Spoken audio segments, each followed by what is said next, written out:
లంబాడ హక్కుల పోరాట సమితి ఆధ్వర్యంలో ఇందిరా పార్క్ వద్ద మా తండాలో మా రాజ్యం అనే నినాదంతో అనేక ఉద్యమాలు జరిగాయి. కాంగ్రెస్ పార్టీ వైఎస్ రోషయ్య, కిరణ్ కుమార్ రెడ్డి ఎవరూ పట్టించుకోలేదు. కేసీఆర్ వచ్చాక 3146 తాండాలను గ్రామ పంచాయతీలుగా చేశారు. కాంగ్రెస్ పార్టీ మీద మళ్లీ ఎల్హెచ్పీఎస్ ఆధ్వర్యంలో పోరాటం చేస్తున్నారు. రేవంత్ రెడ్డి, సోనియా గాంధీ, రాహుల్ గాంధీ అనేక హామీలు ఇచ్చారు. చెవెళ్ల డిక్లరేషన్ పేరుతో అనేక హామీలు ఇచ్చారు. వాళ్ళ మాటలు నమ్మి ఓటు వేస్తే నేడు పామై కాటేస్తుంది. గెలిచి గద్దెలెక్కిన తర్వాత లంబాడీలకు బేడీలు వేశారు. మా భూములు గుంజుకోవద్దు అని అడిగిన 45 మంది గిరిజన బిడ్డలకు బేడీలు వేసింది రేవంత్ రెడ్డి. మహిళలు, గర్భిణీలు అని చూడకుండా వారి మీద దాడులు చేశారు. ఎస్సీ ఎస్టీలకు మొదటగా కళ్యాణ లక్ష్మి పథకం అందించారు కేసీఆర్. ఆ పథకం పుట్టిందే ఎస్సీ ఎస్టీల నుండి. కేసీఆర్ కిట్ అందించారు. సురక్షితంగా తల్లిని బిడ్డను ఇంటి వద్దకు పంపించారు. పోడు భూములకు, అసైన్ భూములకు పట్టాలు ఇస్తామని అన్నారు. పోడు భూములకు, అసైన్ భూములకు పట్టాలు ఇవ్వలేదు. కానీ 50,000 ఎకరాల భూములను గుంజుకున్న చరిత్ర రేవంత్ రెడ్డిది.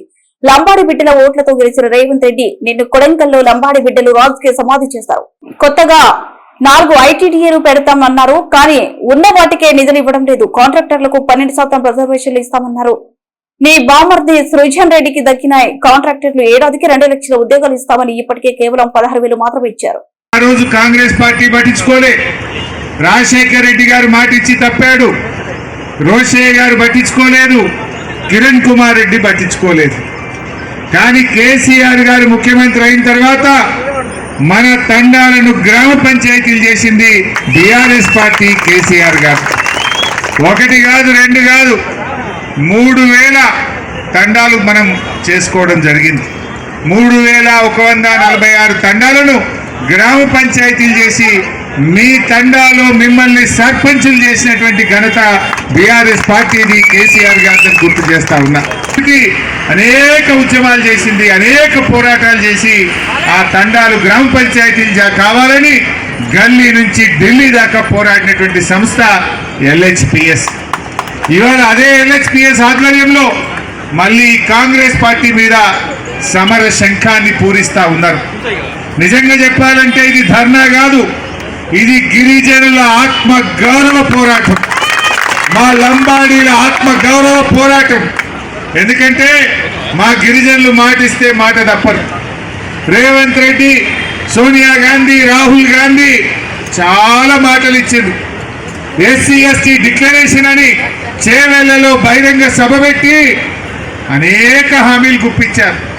వాళ్ళ మాటలు నమ్మి కాంగ్రెస్ ఓటేసిన పాపానికి ఇవాళ పామై కాంగ్రెస్ పార్టీ కాటేస్తా ఉన్నది. ఎందుకు ఈ మాట అంటున్నా? చేవెళ్ల డిక్లరేషన్లో అప్పుడు ఏం చెప్పిండ్రో మీ అందరికీ తెలుసు. తండాకు కాంగ్రెస్ నాయకులు వచ్చి చేతులు జోడించి మమ్మల్ని గెలిపించండి, మేం గెలిస్తే ఎస్సీ ఎస్టీ డిక్లేర్. కానీ గెలిచినాక ఏం చేసిండ్రు? ఎన్నికల ముందు చేతులు జోడించిండ్రు. గెలిచి గద్దెనెక్కినాక లంబాడీల చేతులకు బేడీలేసి జైళ్లలో పెట్టిన పార్టీ కాంగ్రెస్ పార్టీ. ఏమడిగిండ్రు మా లంబాడీలు? మా భూములు గుంజుకోకు, మా భూముల మీద బతుకుతున్నాము, తాతలు తండ్రుల నుంచి వచ్చిన భూములను నువ్వు గుంజుకోకు రేవంత్ రెడ్డి అంటే చూడకుండా అర్ధరాత్రి తండాల మీద పోలీసులను పంపి వాళ్ళ మీద దాడి చేసి మా లంబాడి బిడ్డలను 45 మందికి బేడీలేసి జైల్లో పెట్టిన చరిత్ర ఈ రేవంత్ రెడ్డిది, కాంగ్రెస్ పార్టీది.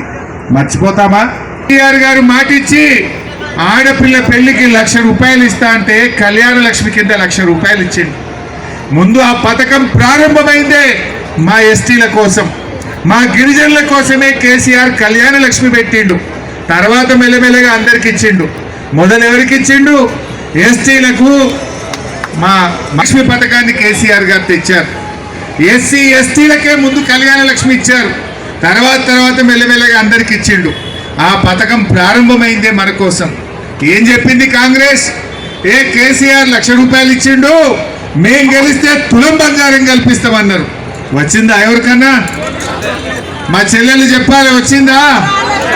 ఎవరికి రాలే. ఆ కళ్యాణ లక్ష్మి కూడా పిల్లలు పుట్టినకి వస్తున్నది. కేసీఆర్ ఉన్నప్పుడు చెప్పని వస్తుండే, కానీ ఇప్పుడు కాంగ్రెస్ వచ్చినాక పిల్లలు పుట్టినాక కూడా కళ్యాణ లక్ష్మి వస్తలేదు. ఆనాడు కేసీఆర్ పెళ్లికి సాయం చేసిండు. మీ బిడ్డ కాన్పు కోసం పోతే సర్కార్ దవాఖానల కాన్పు చేసి కడుపు నిండా అన్నం పెట్టి కేసీఆర్ కిట్ ఇచ్చి 13,000 రూపాయలు ఇచ్చి తల్లిని పిల్లని ఇంటికాడ దించిండు నాడు కేసీఆర్. ఇప్పుడు వస్తుందా కేసీఆర్ కిట్? కేసీఆర్ కిట్ వస్తలేదు. ఆనాడు చేవెళ్ళ డిక్లరేషన్ లో చాలా విషయాలు చెప్పారు. 30 నెలలైంది కాంగ్రెస్ గవర్నమెంట్ వచ్చి, ఒక్కటన్నా అమలైందా? ఒక్కటన్నా? ఏం చెప్పింది చేవెళ్ళ డిక్లరేషన్ లో? మన పోడు భూములకు, మన ప్రభుత్వ భూములకు, అసైన్డ్ భూములకు పట్టాలు ఇస్తామన్నది కాంగ్రెస్ పార్టీ. ఎవరికైనా ఇచ్చిందా ఈ రాష్ట్రంలో పట్టాలు? ఎస్సీలకు, ఎస్టీలకు, అసైన్డ్ భూములకు పట్టాలు ఇస్తామని చెప్పి